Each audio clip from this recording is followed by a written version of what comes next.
North Korea has fired a short-range projectiles and has been conducting GPS jamming operations on the border for about a month, becoming a threat to South Korean citizens.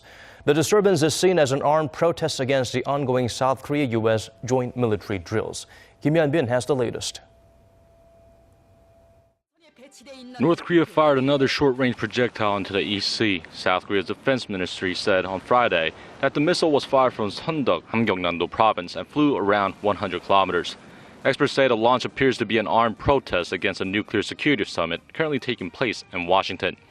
North Korea has also been conducting radio jamming operations targeting South Korea.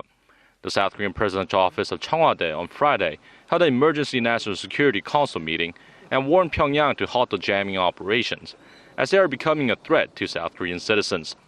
Seoul's defense ministry says the disruptions have been ongoing for about a month near the inter-Korean border and called on the regime to immediately halt all GPS disruption.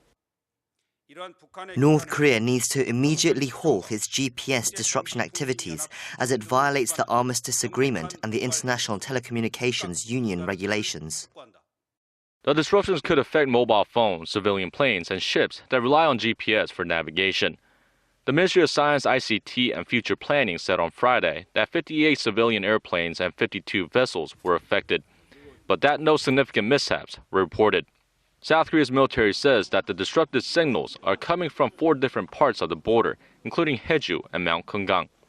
The North possesses 10 different kinds of GPS jamming devices and conducted its first operation in 2012. A military official says that the GPS jamming is most likely aimed at the ongoing joint Korea-U.S. military drill, which runs through the end of April. South Korea's defense ministry also warned that North Korea will pay dearly if it continues to conduct GPS jamming operations. Hyun-bin, Arirang News.